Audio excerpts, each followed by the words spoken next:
आप लोग religiously recordings follow कर रहे हो क्या? सच में देखते हो रिकॉर्डिंग्स ठीक से? अच्छा, लाइक का बटन नहीं आता ना, मुझे पता नहीं आप लोग देखते हो कि नहीं देखते। गंदे बच्चों, मेकिंग सच एन एफर्ट। एक एक लाइक का बटन प्रेस किया करो वहां पे। कैसे देख रहे हो मुझे? नहीं करना है? Yes ma'am, yes ma'am. मत करो, मत करो। लेकिन सच में फॉलो करते हो? देखते हो अच्छे से वीडियो सब लोग? अगर आपको चाहिए कि आप सच में पेस अप कर सको, स्पीड बढ़ा सको अपने कोर्स की, तो जो प्रोग्राम अभी कर रहे हो वो भी, जो स्कूल में चैप्टर चल रहा है वो भी, उसकी दोनों की रिविजन्स करते रहा करो वीडियो गैलरी से। ठीक है? मत करो like, doesn't make a difference. Okay, चलिए अभी आगे। आज हम क्या कर रहे हैं? सम इम्पोर्टेंट केमिकल कंपाउंड्स पढ़ रहे हैं, जिसमें कॉमन सॉल्ट को सबसे पहला कंपाउंड है जो हमें स्टडी करना है। इसमें सबसे पहले अगर लेबोरेटरी प्रिपरेशन करनी है NaCl की, तो कैसे करते हैं, that we are discussing today. So this is a strong base taken NaOH, sodium hydroxide. This is a strong acid taken hydrochloric acid. दोनों को मिक्स किया है, सिर्फ मिक्स किया है दोनों को, कोई कोई टेम्परेचर इंक्रीज करने की जरूरत नहीं है। You just mix them both, और न्यूट्रलाइजेशन रिएक्शन से बनेगा एक salt in the aqueous condition, water में डिसॉल्व विद लिक्विड स्टेट में वाटर रिलीज होगा। राइट और नॉट? ठीक है। लेकिन इस टेक्निक से आप कॉमन सॉल्ट बनाते नहीं हैं। This is the technique you can make common salt in laboratory, but this is not used to make salt that you get in your homes, no? Why? Why is that so? क्योंकि ये एक expensive method है। इसे large scale पे करके आप हर घर के लिए सॉल्ट सप्लाई बनाओगे, तो this will be too expensive, right? इसीलिए इस तरीके से लार्ज स्केल पे कभी भी सॉल्ट नहीं बनाया जाता है। कॉमन सॉल्ट लार्ज स्केल पे कैसे बनता है? It's obtain from seas. हम सबको ये बात मालूम है ना? देखो, this is written here in this line.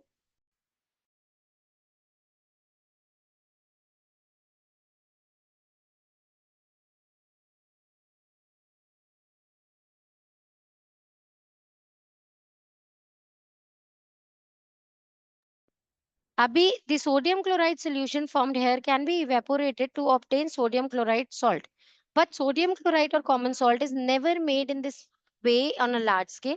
This is because sodium chloride is present in nature in abundance, so why use this expensive method? इतना एक्सपेंसिव मेथड लेबोरेटरी में क्यों लगाएं जब नेचर में it is available in abundance? इसलिए laboratory preparation से salt prepare करके कभी भी घरों में सप्लाई नहीं किया जाता है। अब how is common salt obtained then? हम क्या करते हैं? We obtain it from sea water. हम उसे अंडरग्राउंड डिपॉजिट से निकालते हैं, माउंटेन रॉक मिनरल से निकालते हैं, है ना? इसीलिए एक रॉक सॉल्ट होता है और एक सी सॉल्ट होता है। राइट और नॉट? दो तरीके के सॉल्ट्स होते हैं ना। सब लोग हाँ या ना में हेड नॉट करो, जो don't just listen. I want the expression from your side. Excuse me, ma'am. बोलो। Ma'am, C में भी how does it form, ma'am? सी में तो पहले ही बहुत सारे सॉल्ट्स प्रेजेंट है बेटा। Ma'am, how are they formed? अच्छा, हाउ आर दे फॉर्म्ड? हाँ, वो जैसा वो बचपन में एक इंग्लिश में चैप्टर पढ़ा था, where did the salt in the sea come from, है ना? याद है वो स्टोरी? मुझे याद है, मैंने बचपन में पढ़ी थी, है ना? तो बेटा वैसे तो वो अर्थ के अंदर से ही निकल रहे हैं ना मिनरल्स, जो सी वाटर में डिसॉल्व है। अर्थ के अंदर से ही तो आ रहे हैं वो सब सॉल्ट्स भी। ओके। मैम कहाँ से आया उनके पास? हाँ, कम अगेन। मैम उसके बाद भी कहाँ से आया वो? बेटा अर्थ के अंदर तो बहुत सारे मिनरल्स प्रेजेंट है ना। अब ऐसा सिर्फ सॉल्ट ही क्यों पूछ रहे हो? अर्थ के अंदर सोडियम कहाँ से आया? अर्थ के अंदर मैग्नीशियम कहाँ से आया? है ना? तो अर्थ के अंदर तो मिनरल्स हैं ही ना, मिनरल्स ही तो है जो अंदर है, जिन्हें हम डिग करके मिनरल एसिड्स बना लेते हैं, जिन्हें हम डिग करके हमारे लिए जो मेटलर्जी से मेटल्स निकाल लेते हैं। तो ये तो अर्थ तो एक बिग रिसोर्स है ना एलिमेंट्स का। वैसे अभी ठीक है? या वो भी कहाँ से आया वो भी बताओ। नहीं मैम, वो तो पता है कहाँ से। वो तो ठीक है ना, चिन्ह में बोलो बच्चा। Ma'am forget the source. अगर गिवन है कि सी में रिएक्शन हो रहा है, so will it be the same combination of reactants या will it be a different combination? पेटू, वहां पे तो in number of salts together है, वहां सिर्फ कॉमन सॉल्ट थोड़ी है, यस NaCl मैम। थोड़ी है। मैग्नीशियम, फास्फोरस और बहुत सारे सॉल्ट्स हैं जो उसके अंदर प्रेजेंट है। तो उस सी वाटर को लेकर आप कोई रिएक्शन करोगे भी कैसे? है कि यस नहीं? मैम। आ रही है बात समझ में कि नहीं आ रही? ओके, तो सुनो ध्यान से। अभी common salt occurs naturally in sea water and as rock salt. Rock salt mountain से मिलता है या मिनरल से मिलता है. Common salt occurs in dissolved form in sea water. On the other hand common salt occurs in solid form as rock salts. तो dissolve मिलेगा sea water में और रॉक सॉल्ट पहाड़ों में से सॉलिड मिलेगा. देखा है कभी किसी ने सॉलिड रॉक सॉल्ट सेल होता हुआ? जो घरों में आता है पिंक कलर का पाउडर्ड, वो तो पैकेट में बंद है. पर किसी ने वैसे ओरिजिनली देखा ऐसे इतने बड़े बड़े से पत्थर सॉल्ट के? नहीं नोटिस किए. मेरे एरिया में तो सेलिंग के लिए आते हैं, हॉर्स कार्ट्स पे आते हैं वो. इतने बड़े बड़े से वो स्टोन्स होते हैं, वो पिंक पिंक कलर के होते हैं, जिन्हें वो आपको क्रश करके देते हैं and then you finally crush it at home in your mixers और वो फाइन पाउडर बनाते हैं. तो घर का ओरिजिनल रॉक सॉल्ट तैयार हो जाता है. But they are like this big big pieces of pink pink colour के सॉल्ट्स. ठीक है. अभी देखो यहाँ पर sea water contains many salts dissolved in it. The major salt present in sea water is common salt. Now, common salt is obtained from sea water by the process of evaporation. This is done as follows. सबसे पहले उसे shallow pools में, मतलब इस तरीके से हम कुछ एक shallow bed prepare कर लेते हैं. यहाँ water आता है sea से और यहाँ पे उसे बंद कर देते हैं ना, यहाँ से बंद हो जाता है वो. तो इसके अंदर अब there's water present, sea water present inside. ऐसे ही बहुत सारे shallow beds prepare किए जाते हैं. अब इसके अंदर this water is allowed to stand now. और यहाँ से धीरे धीरे धीरे वाटर इवेपोरेट हो जाता है एंड नीचे रिमेन्स द वाइट लेयर, जिसे कि एक्सट्रैक्ट करके थोड़ा प्यूरिफाई करते हैं and then is the salt obtained. Right. तो sea water is trapped in large shallow pools and allowed to stand there. The sun's heat evaporates the water slowly and common salt is left behind. This common salt is impure because it has some other salts mixed in it. क्योंकि सी में तो बहुत सारे salts एक साथ हैं. It is purified to obtain pure common salt. The huge quantities of common salt required by the industry comes from sea water. Got it everyone? Simple no? Next करें. Common salt, but this salt has got a very good quality in it. It is iodine rich. Why? क्योंकि C is rich in iodine, no? तो ये iodized salt है that comes to you, जिसकी वजह से वो salt का packet when you release it in the container, तो वो shine कर रहा है. Iodine is the only non-metal which has got luster. याद है ना? एक्सेप्शन है ये. बाकी सब non metals are non lustrous, they are dull, लेकिन this non metal is lustrous. तो आपको वो जो सॉल्ट में शाइन दिखता है that is because of iodine. इसीलिए टाटा के सॉल्ट के पैकेट पे लिखा होता है iodised salt. It is iodine rich. और वही गोइटर डिजीज को प्रिवेंट करते हैं ना, है ना, आयोडीन का सॉल्ट खाने से. चलो अभी आगे चलते हैं. Common salt from underground deposits. Underground deposits of common salt are found in many parts of the world. The large crystals of common salt found in the underground deposits are called rock salts. Rock salt is usually brown due to presence of impurities in it. The rock salt is then mined from the underground deposits just like coal. The rock salt which we dig out today from the earth was formed when the Asian seas dried up by the evaporation thousands years ago. तो वो जो land के अंदर जो seize जो है वो dry हो गई हैं कंप्लीटली, उनके जो सॉल्ट्स वहां रह गए हैं that is mind out just as coal as rock salts. Right बच्चे? ठीक है. ओके. नाउ अब इसके यूजेस करने हैं. जैसे मैंने आपको बताया सबसे पहले how is the compound that you are studying made, वो हो गया एक point. Second is what are the uses of it. And third is आप उससे क्या इंपॉर्टेंट बना सकते हो. तो हर एक कंपोनेंट में हमें तीन चीजें पढ़नी है. ठीक है. तो अभी हम उसके यूजेस डिस्कस कर रहे हैं. Common salt is raw material for making large amount of useful chemicals. अब इससे बहुत सारे केमिकल्स बन सकते हैं. पहला सोडियम हाइड्रोक्साइड, जिसकी स्टडी हम आगे करने वाले हैं. देन सोडियम कार्बोनेट, जिसकी स्टडी हम इसके बाद करेंगे. देन सोडियम बाइकार्बोनेट, उसके बाद करेंगे. Hydrogen chloride, hydrogen chlorine and sodium metal. तो इसमें से हम काफी सारी चीजों की ये जो अंडरलाइन है, इन चीजों की स्टडी हम अभी इनके बाद करेंगे, क्योंकि ये सब कॉमन सॉल्ट से प्रिपेयर्ड है ना. तो अभी इसकी स्टडी हमें करनी है यहाँ. सोडियम ये कॉस्टिक सोडा की, वॉशिंग सोडा की और बेकिंग सोडा की, इन सब की प्रिपरेशन अभी हमें आगे समझनी है. केमिकल यूजेस इनके भी समझने हैं. तो ये इंपॉर्टेंट केमिकल कंपाउंड्स कहाँ से आए हैं? कॉमन सॉल्ट से आए हैं. तो हमने कॉमन सॉल्ट को स्टडी किया, अब इससे जो कुछ बन सकता है उसे भी स्टडी करना है आगे। Now common salt is used in cooking food. Food में फ्लेवर ऐड करता है, प्रिजर्वेटिव का काम करता है। It is required by our body for our nervous system to work properly. हमारी मसल्स की मूवमेंट के लिए, हमारी बॉडी के अंदर, स्टमक के अंदर हाइड्रोक्लोरिक एसिड के प्रोडक्शन के लिए common salt is important. Got it? Next, common salt is used as a preservative in pickles, curing meat and fish.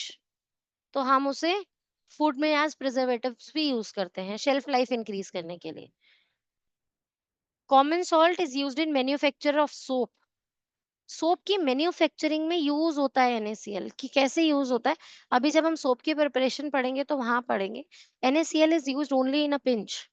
जब आप सोप बना रहे होते हो ना, तो soap comes out as a scum, कुछ अलग सा ही स्टिकी स्टिकी सा झाग जैसा ओवर द सॉल्वेंट वो फ्लोट कर रहा होता है। तो वो ऐसा गैदर होके उसका केक नहीं बन पाता। सोप केक जैसे घर पे आते हैं वैसा केक नहीं बन पाएगा। अगर आपको उसका केक बनाना है, सोप केक बनाना है, तो उसके लिए आपको उसके अंदर पिंच ऑफ सोडियम क्लोराइड मतलब सॉल्ट ऐड करना पड़ता है। तो हमारी जनरेशन का फायदा ये है कि हमने हमारी नानी दादी को सॉल्ट बनाते हुए घर में देखा है। अब आजकल तो कोई नहीं बनाता सॉल्ट घर में, तो इसीलिए आप लोगों के लिए ये रिलेटेबल नहीं है। बट वो थोड़ा सा सॉल्ट ऐड किया जाता था ताकि वो सोप के केक्स बन सके। और उसको ऐसे देन हार्ड प्रेस करो तो वो सारा वाटर रिलीज कर देता है और वो केक बन जाएगा। सोप केक्स तैयार हो जाएंगे, जैसे लक्स के एंड ऑल डेटॉल के सब केक्स आते हैं ना सोप केक्स, वैसे ही आपका घर का होममेड सोप का केक तैयार हो जाएगा। Okay, clear? तो मैन्युफैक्चरिंग में डायरेक्ट यूज नहीं है इसका, लेकिन उसे गैदर करने के लिए मैन्युफैक्चरिंग में it helps. Next, it use to melt ice. हाँ, जो फ्रोजन कंट्रीज हैं सारी की सारी, उन उन उन फ्रोजन कंट्रीज के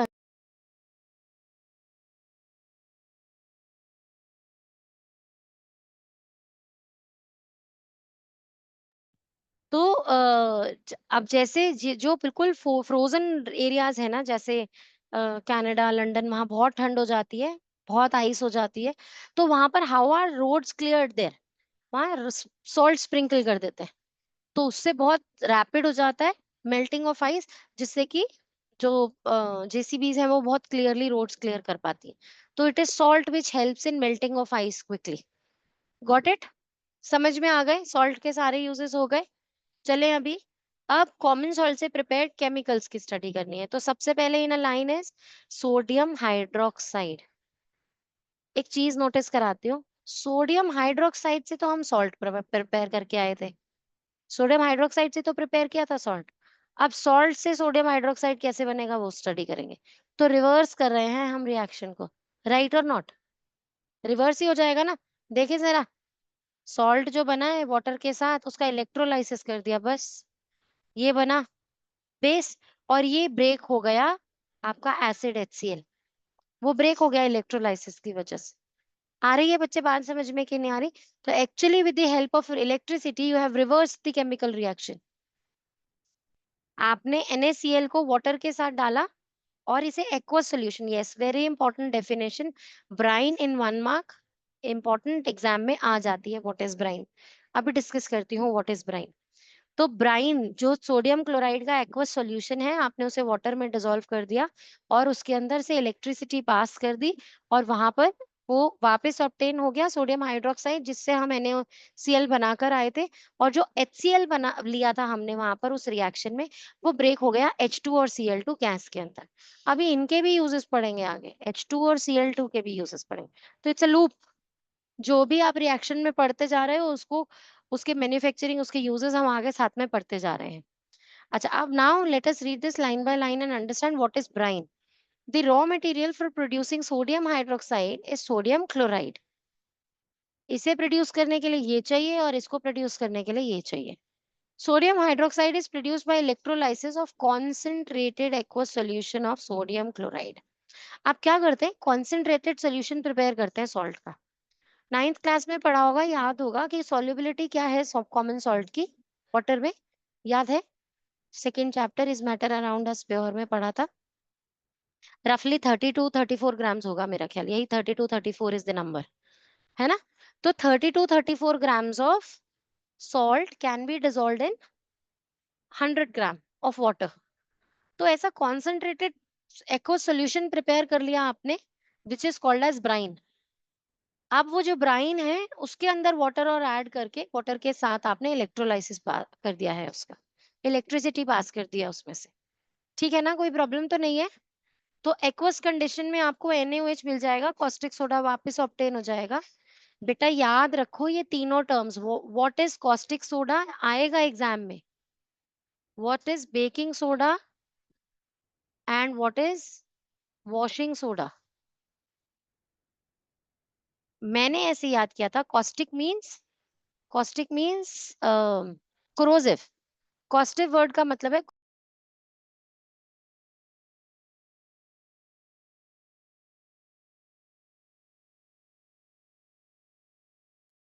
कॉस्टिक इज कोरोसिव। तो कोरोसिव मतलब क्या होता है? Corrosive NaOH। ये जो सोडा होता है ना, हाथों पे अगर डलेगा तो जलेगा। ठीक है, तो caustic is corrosive, corrosive soda is NaOH। Baking soda से मुझे याद है सोडियम बाय कार्बोनेट, बी से बेकिंग, बी से बाय कार्बोनेट। तो Na बाय H के लिए यूज होता है, बाय कार्बोनेट मीन्स H कार्बोनेट, HCO3। और बाकी कौन सा बचा? Na2CO3 तो बचा, वो वॉशिंग सोडा हो गया। ठीक है, ये तीनों याद करने हैं, याद होने चाहिए इन तीनों के कॉमन नेम्स, कॉस्टिक, बेकिंग और वॉशिंग सोडा। ठीक है, क्लियर है ना? चलें अभी आगे। ओके, तो यहाँ से कॉस्टिक सोडा वापस डिराइव हो गया और क्लोरीन और हाइड्रोजन गैस जो है वो एस्केप करेंगी वहां से गैसेस। ठीक है, during electrolysis chlorine gas is produced at the anode. Why at the anode? Why at the anode? अगर आपसे because it पोजीशन has पूछी जाए, अगर आपसे पूछा जाए कि ये क्वेश्चन 1 मार्कर में अगेन पूछा जा सकता है कि at what and is chlorine gas producing, electrolysis हो रहा है तो दो एंड्स हैं, कैथोड और एनोड। तो किस एंड पे एनोड, एनोड एंड पे कौन सी गैस आएगी, कैथोड एंड पे कौन सी गैस आएगी?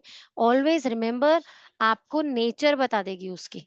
आपको क्लोरीन पता है नेगेटिव आयन बनता है, तो वो पॉजिटिव की तरफ अट्रैक्ट होगा, तो वो पॉजिटिव इलेक्ट्रोड पे जाएगा which is anode. Got it बच्चे और नॉट? नेगेटिव है ना क्लोरीन, -1 होती है ना उसकी वैलेंसी, इलेक्ट्रोनेगेटिव होता है ना वो नेचर में क्लोरीन गैस। तो कहां पर जाएगा अट्रैक्ट, किधर की तरफ होगा? पॉजिटिव एंड की तरफ अट्रैक्ट होगा, always in all the electrolysis that you do. ऐसे ही अगर मैं H2O के इलेक्ट्रोलाइसिस में पूछूं H2 गैस और O2 गैस कौन से एंड्स पर आएगी, तो H2H+1 वैलेंसी शो करता है, इलेक्ट्रोपॉजिटिव है हाइड्रोजन नेचर में, although it's a non metal but electropositivity show करता है मैक्सिमम टाइम्स, इसीलिए वो नेगेटिव इलेक्ट्रोड पे जाएगा, कैथोड पे। और ऑक्सीजन नेगेटिव है, इसीलिए वो कौन से एंड पे जाएगी? वो पॉजिटिव एंड, एनोड पे। वही यहाँ पर हो रहा है। आ रही है सबको बात समझ में कि नहीं आ रही? कभी भी क्वेश्चन ये आए कि कौन से एंड पे कौन सी गैस प्रोड्यूस होगी, उसकी नेचर पता होनी चाहिए। तो chlorine being electronegative in nature positive and पे जाएगा, hydrogen being electropositive in nature negative and पे कलेक्ट हो रहा होगा। आ रही है बात समझ में? चलो अभी आगे, कोई प्रॉब्लम तो नहीं है? Now sodium hydroxide solution is form near the cathode. और किस एंड पे सोडियम हाइड्रोक्साइड कहाँ प्रोड्यूस हो रहा होगा? कैथोड एंड पे प्रोड्यूस हो रहा होगा, उसके पास में, उसके आसपास में। All the products of electrolysis of sodium chloride solution, chlorine, hydrogen and sodium hydroxide are collected and stored separately. सबको अलग अलग स्टोर कर लेते हैं क्योंकि सबके यूजेस हैं आगे जो हमें अभी पढ़ने भी है। देखो ये रहा uses of chlorine, uses of sodium hydroxide, सबके यूजेस हमें पढ़ने हैं और सब लेबोरेटरी में काम में आते हैं, इसीलिए किसी को भी एस्केप करने नहीं देंगे। Now the process of electrolysis of sodium chloride is called chloralkali process. Why is this called as chloralkali process? आपको एग्जाम में ऐसे भी आ सकता है, explain chloralkali process। तो आपको पूरा electrolysis of sodium chloride brine आपको एक्सप्लेन करना है। Why is this called as chloralkali? क्योंकि यहाँ क्लोरीन गैस भी बन रही है और यहाँ एक alkali NaOH भी प्रोड्यूस हो रहा है। That is why this process is known as chloralkali process। आ गई बात समझ में? ठीक है, Because the products formed are chlor for chlorine and alkali for sodium hydroxide. The three very useful products obtained by this electrolysis of sodium chloride solution called brine are sodium hydroxide, chlorine and hydrogen. चलो अब इन तीनों के uses पढ़ने हैं. Loop में चल रहे हैं हम लोग. जो भी प्रोड्यूस होगा उसके यूजेस पढ़ने पड़ेंगे आगे. ठीक है, और एग्जाम में आ भी सकते हैं. So next is sodium hydroxide is used for making soaps. अभी क्या किया था? NaCl से भी सोप बनाया था, NaOH से भी. अच्छा मैं आपको बताती हूँ, फैटी एसिड्स जो होते हैं ना, सॉल्ट प्रिपरेशन अभी हम करेंगे भी, पर अभी के लिए समझो. जो फैटी एसिड्स होते हैं, फैटी एसिड्स कहाँ पे होते हैं? डाइजेशन से याद करके बताओ, डाइजेशन में फैटी एसिड्स कौन ब्रेक डाउन करके बनाता है? Ma'am small intestine. कौन मतलब ऑर्गन नहीं, किस प्रोडक्ट से, कौन से फूड के कंपोनेंट से फैटी एसिड्स का ब्रेक डाउन होता है? लाइपेस. क्या अद्विका बेटा? Ma'am lipase. आप एंजाइम की बात कर रहे हो, मैं पूछ रही हूँ फैट्स. फैट्स ब्रेक डाउन हुए ना फैटी एसिड्स प्लस ग्लिसरॉल में. तो फैट्स मतलब ऑयल्स, है ना? ऑयल्स में होते हैं फैटी एसिड्स, है ना? तो इसका मतलब एक ऑयल लेते हैं और उस ऑयल में NaOH डालते हैं, उससे बनता है सोप. और जब वो स्कम बन जाता है, बिखर जाता है उस पूरे सॉल्यूशन में, फिर उसके अंदर आप कोई फ्रेग्रेंस डाल देते हैं, थोड़ी सी पिंच ऑफ इट, उसको लक्स बनाने के लिए, डेटॉल बनाने के लिए, अलग अलग कलर्स डालते हैं उसके अंदर. और साथ में डालते हैं पिंच ऑफ सोडियम क्लोराइड ताकि वो केक में चेंज हो सके. आ रही है बच्चे बात समझ में? तो प्रिपरेशन में NaOH का यूज कहाँ है? NaOH और फैटी एसिड्स मिलकर ही सोप बना रहे हैं. आप इसे नहीं भी लिखोगे अभी तो कोई बात नहीं, क्योंकि अभी आगे पढ़ना ही है इसे. सोप फॉर्मेशन आगे आपके सिलेबस में है ही, इसी चैप्टर में नहीं, नेक्स्ट चैप्टर में है. पर इतना आइडिया होना चाहिए, क्योंकि मैं आपको रट्टाफिकेशन के लिए तो नहीं कह सकती सोप में यूज हो रहा है, सोप में यूज हो रहा है. कैसे यूज हो रहा है? ऑयल्स में कॉस्टिक सोडा डालते थे, उसे हीट करते थे तो बनता था सोप, और उसे इकट्ठा करने के लिए NaCl डालते थे. ठीक है, अब समझ में आ गया सोप कैसे बनेगा? मैम बट ऑयल तो NaOH में तो वाटर होता है, तो ऑयल और वाटर तो डोंट मिक्स. तो बेटू मिक्स करके हमें उस पानी से कुछ नहीं करना है, उसके ऊपर जो स्कम फ्लोट करेगी ना, उससे सोप केक बनाना है. Got it? अच्छा रुको देखती हूँ मैं अगर आपको दिखा पाती हूँ एक क्विक सा वीडियो ना.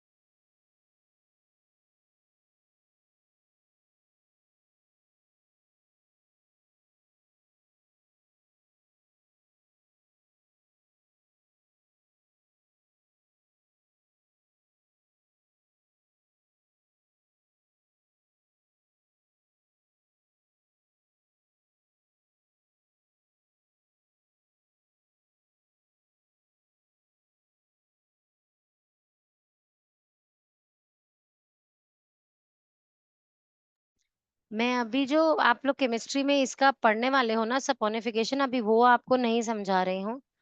I will only show you the activity, ये होना कैसे है.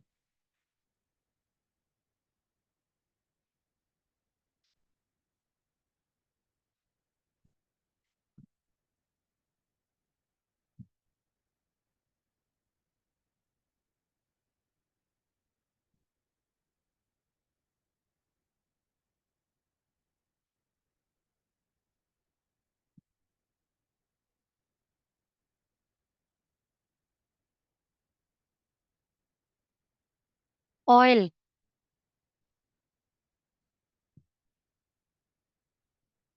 NaOH.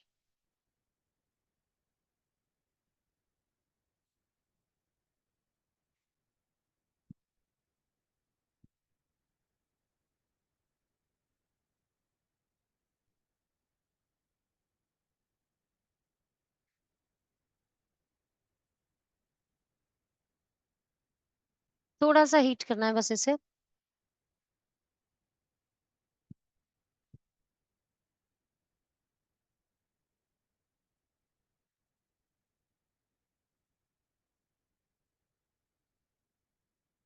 आप लोग को फ्लेम दिख नहीं रही होगी ना नीचे से, पर फ्लेम जल रही है। दिख रहा है हल्का सा, कभी कभी ब्लू दिख रहा है। कंटिन्यूअसली स्टर कर रहे हैं उसे।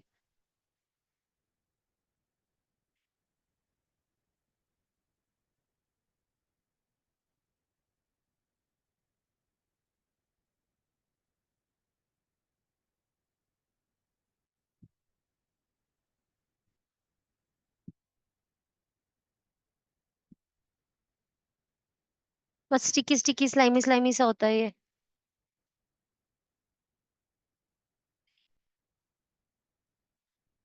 A pinch of salt.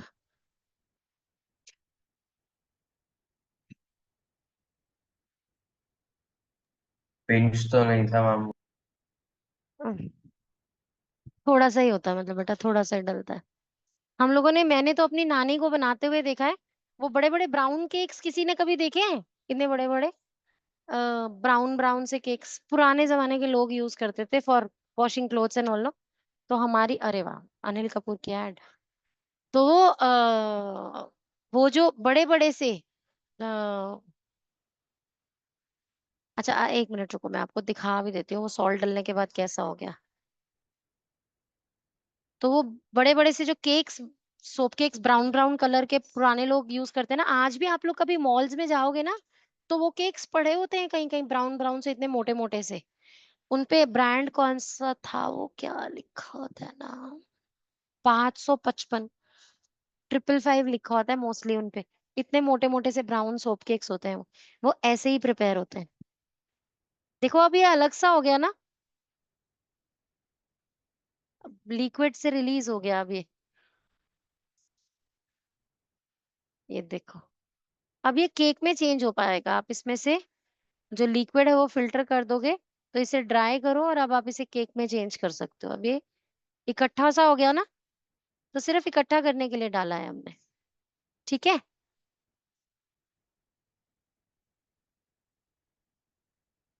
देख रहे हो बच्चे, ऐसे बनते हैं सूप्स।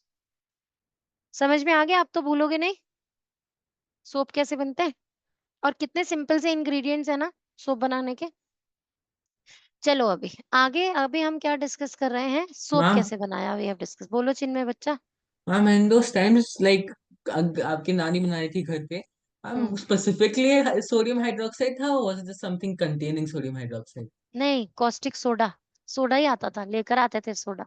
और उसको सोडा पाउडर्ड फॉर्म में आता था, उसे पानी में मिक्स करके उसको एक्वस बनाकर फिर उससे बनाते थे।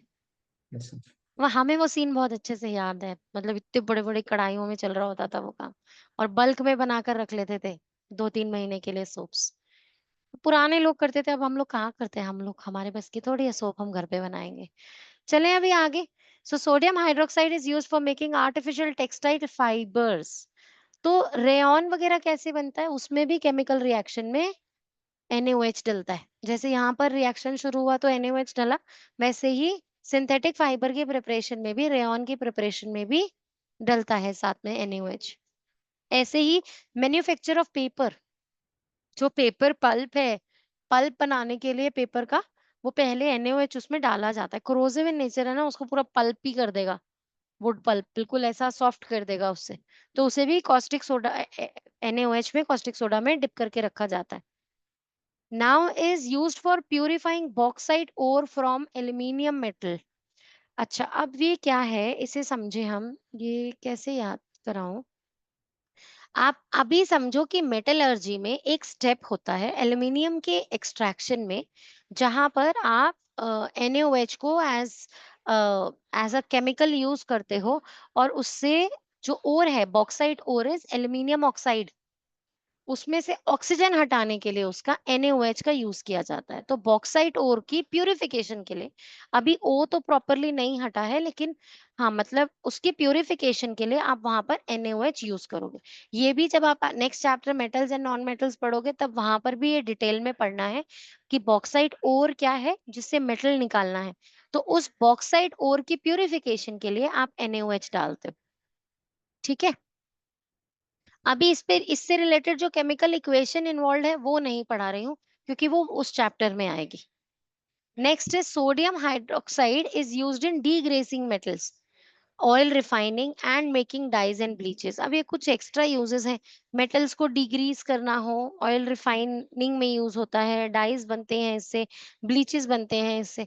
तो ये और बहुत सारे केमिकल इंपॉर्टेंट कंपाउंड्स जो है वो बनाने में काम आता है कॉस्टिक सोडा। कुछ कुछ तो याद हो जाएंगे, कुछ कुछ तो मेमोरी में फिट हुए, है ना। चले अभी आगे। अब यूज ऑफ क्लोरीन गैस, जो क्लोरीन गैस यहाँ से बनी उसके क्या यूजेस थे, जो पीछे आपने रिएक्शन किया है क्लोर एल्कली प्रोसेस, उसमें जो क्लोरीन बना उसका क्या क्या यूज है। आप वाटर टैंक्स में डाल दो, जहां पर सप्लाई हो रहा है स्विमिंग पूल्स में डाल दो, तो it will act as a steriliser there, वो डिसइंफेक्ट करने के काम आएगा। ठीक है, तो it can used as a disinfectant chlorine, है ना। क्लोरीन टैबलेट्स डलती है ना स्विमिंग पूल में, उन्हें डिसइंफेक्ट करने के लिए। Then production of bleaching powder. चलो girls will find this relatable, अगर उन्होंने किसी बड़े को घर में तैयार होते हुए देखा है, तो मम्मा क्या करती है, ब्लीच यूज करती होंगी ना फेस पे। The most famous brand is fame bleach, है ना, मम्मा यूज करती होंगी फेस पे। जो हेयर होते हैं, फेशियल हेयर होते हैं, उन्हें डीकलराइज करने के लिए फीमेल्स ही ज्यादातर यूज करती है, मेन तो फेशियल हेयर कलर क्यों करेंगे वो उसे। तो फीमेल्स जो फेशियल कलर्स हैं, जो डार्क ब्लैक कलर के फेस पे हेयर होते हैं, उन्हें डीकलराइज करने के लिए कि वो फेस की स्किन टोन के साथ मैच कर जाए, ब्लीचिंग एक कंटेनर होता है ब्लीच का, वो लेकर आते हैं। वो फेम ब्लीच मोस्टली चलता है, और उसमें उसके साथ एक उसका एक्टिवेटर भी आता है। एक छोटी बॉटल में एक एक्टिवेटर होता है, एक केमिकल होता है जो क्रीम फॉर्म में होता है। तो वो जो ब्लीचिंग पाउडर है वो क्या करता है, जब आप उसका एक्टिवेटर उसमें डाल देते हो ना, तो उससे क्लोरीन गैस निकलती है, और क्लोरीन गैस ब्लीच कर देती है हमारे हेयर को। ब्लीच मतलब डीकलराइज। और ब्लीचिंग टर्म हमने कहाँ सुनी है, जब हम कपड़ों को ब्लीच करते हैं। You must have heard uniforms, white uniforms एकदम वाइट रखने के लिए उन्हें ब्लीच किया जाता है, राइट। तो वो जो ब्लीचिंग है, वो ब्लीचिंग किससे होती है, it is done by the chlorine gas. Got it or not बच्चे। Then it is used in the production of hydrochloric acid, ये तो सबको पता है, H2 plus Cl2 will give HCl। तो हाइड्रोक्लोरिक एसिड की प्रोडक्शन के लिए हाइड्रोजन और क्लोरीन गैस दोनों के यूजेस में लिख सकते हैं। हाइड्रोजन गैस में भी लिख सकते हैं, HCl की प्रोडक्शन में काम आ रहा है, और क्लोरीन गैस के यूज में भी लिख सकते हैं कि HCl की प्रोडक्शन में काम आ रहा है। तो एक इंपॉर्टेंट एसिड बन रहा है इससे। Then it is use to make plastics, PVCs. Chlorine plastic बनाने में, वो एक प्लास्टिक है पीवीसी। पीवीसी कहाँ लिखा हुआ देखा है आप लोगों ने, कभी देखा है कहीं पे पीवीसी लिखा हुआ? PVC pipes. Water pipe. Plumbing pipes, right. जो प्लम्बिंग पाइप्स होती हैं, जब घर बनते हैं तो उन प्लम्बिंग पाइप्स के ऊपर पीवीसी लिखा होता है, पॉलीविनाइल क्लोराइड। तो वो पाइप्स इसी से बनती हैं, इसी प्लास्टिक से बनती है, और इसे बनाने के लिए क्लोरीन गैस का यूज होता है। Pesticides, chlorofluorocarbons. क्लोरोफ्लोरोकार्बन है CFC। कहाँ सुना है CFC गैस, क्लोरोफ्लोरोकार्बन्स? किसी ने कभी सुना हो? लाइट। लाइट्स। लाइट्स, वो CFL होता है बेटा, CFL होती है लाइट्स। CFCs की बात हो रही है, नहीं सुना? किसी ने सुना है फ्रिज के अंदर एक गैस होती है, एसी के अंदर एक गैस होती है, इसीलिए उनको प्रॉपरली डिकम्पोज करना चाहिए, नहीं तो ये गैस ओजोन में होल कर रही है ना। सुना है किसी ने ये बात? तो कहाँ, कौन सी गैस है साथ में ना, वो उसमें एक कंपोनेंट है CFC। ठीक है, वो फ्रिज के अंदर और जो एसी के अंदर गैस होती है उसके अंदर, those are containing chlorofluorocarbons. Chloroform, ये तो सबने सुना होगा, है ना। क्या CID में सबने देखा होगा ना, क्लोरोफॉर्म सिंह वगैरह यूज करते थे। तो ऑर्गेनिक केमिस्ट्री में पढ़ना है हमको, ये अभी पढ़ेंगे बाद में। कार्बन टेट्राक्लोराइड, क्लोरोफॉर्म, ये सब क्लोरीन गैस से बनते हैं। अच्छा चलो, इसका एक बेसिक सा एग्जांपल देती हूँ ताकि अभी याद करना इसे आसान हो जाए। मिथेन, सबको पता है methane, what is methane? CH4। Methane gas तो बचपन से करते आ रहे हैं, इतना सिंपल सा तो कंपाउंड हमें हाइड्रोकार्बन पता होगा, CH4। जब इसके साथ क्लोरीन रिएक्ट करते हैं ना, तो देखो इसका स्ट्रक्चर ऐसे है, CH4। इसके साथ जब क्लोरीन गैस रिएक्ट किया, तो एक हाइड्रोजन को डिस्प्लेस कर दिया इसने, और क्या हो गया यहाँ पर, C3H हो गए, और एक Cl, और एक वहां पर H2 बाहर आ जाएगा, मतलब दो कंपाउंड्स में से H रिलीज होगा, वो H2 बनकर एक H बाहर आ जाएगा। ठीक है, इसे क्या कहेंगे, व्हाट इज दिस, CH3Cl, है ना। अभी क्या करेंगे, इसमें फिर से एक बार से क्लोरीन ऐड करेंगे, एक बार फिर से इसमें क्लोरीन ऐड करेंगे तो क्या हो जाएगा, फिर से क्लोरीन ऐड किया एक बार, और एक और H हटकर एक और Cl हो गया, फिर इसका नाम क्या हो जाएगा, CH2Cl2। फिर इसमें एक और बार Cl ऐड करेंगे, बस पास करेंगे क्लोरीन गैस उसके ऊपर से, फिर एक और H हटकर एक और Cl हो जाएगा, और फिर इसका नाम क्या हो जाएगा, CHCl3। फिर एक और बार Cl पास करेंगे, और ये H भी हट जाएगा, यहाँ भी Cl आ जाएगा और हो जाएगा CCl4। अब चलो इनके नाम करते हैं। ये है बेटा आपका क्लोरोफॉर्म का formula, CHCl3, this is chloroform. और ये जो वर्ड लिखा था कार्बन टेट्राक्लोराइड, वो ये है, कार्बन के साथ carbon, tetra means 4, chloride, carbon tetrachloride. बना कैसे, समझ में आया, किसकी हेल्प से बना, क्लोरीन गैस। आ रही है बेटा बात समझ में कि नहीं आ रही, ये यूज है क्लोरीन का कि नहीं है, क्लोरीन से ही तो बना रहे हैं मीथेन गैस, मीथेन से पास करके, है ना। तो वो क्लोरोफॉर्म CHCl3 होता है, और कार्बन टेट्राक्लोराइड CCl4, ये सब क्लोरीन से ही बन रहे हैं। आ गई ना बात समझ में। ऐसे ही पेंट्स और डाइज भी बनती हैं। मैं कोशिश मैक्सिमम कर रही हूँ कि मेमोरी में फिट कर सकूं सारे यूजेस, सारे नहीं भी हो पाएंगे तो 3 यूजेस तो कम से कम याद होने ही चाहिए हर चीज के। चलें अभी आगे।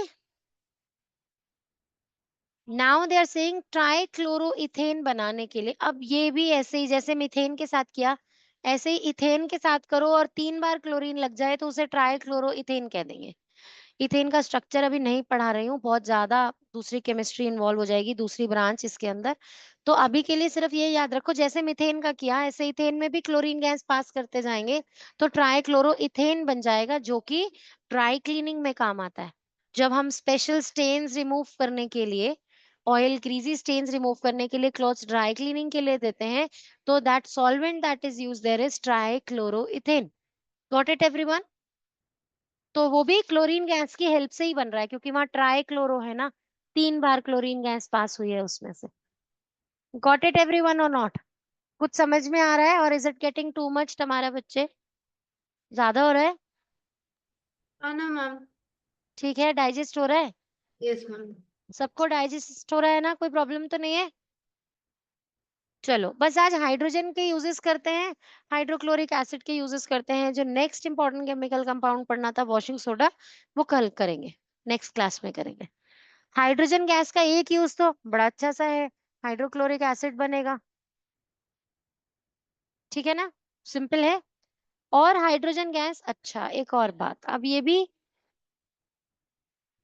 दूसरी ब्रांच ऑफ केमिस्ट्री से यहाँ आ रहा है, पर फिर भी समझाने की कोशिश करती हूँ क्या है ये। आप लोगों ने कभी नाम सुना है डालडा का, वनस्पति घी सुना है कभी किसी ने।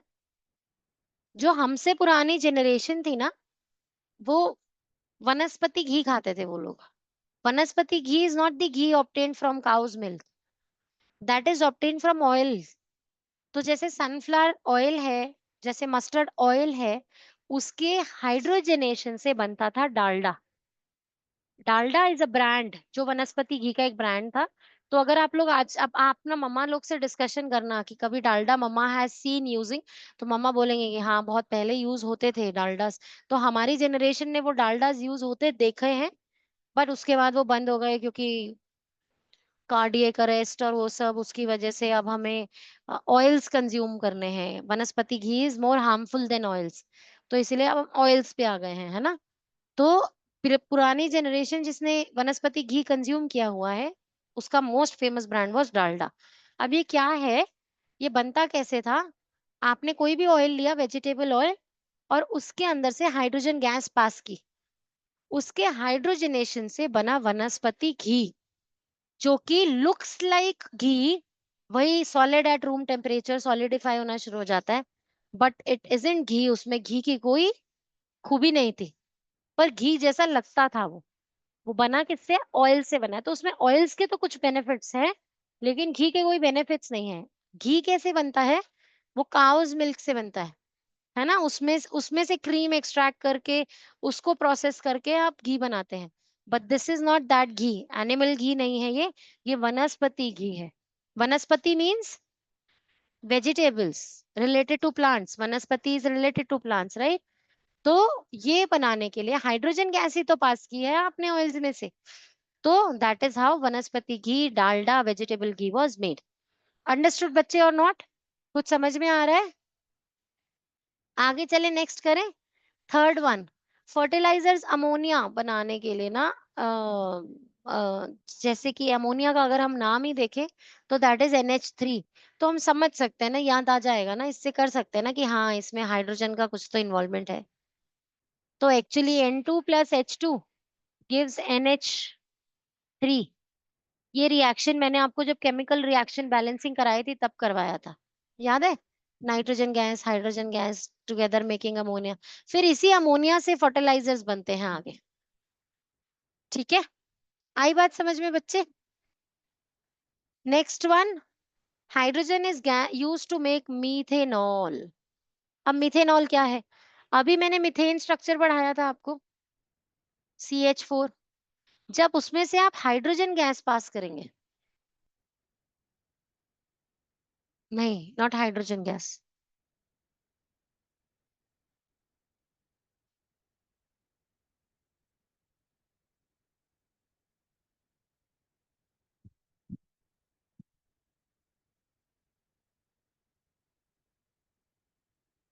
इसका रिएक्शन अभी नहीं समझाते क्योंकि ये ऐसे चीजें डायरेक्टली हेल्प नहीं कर रहा।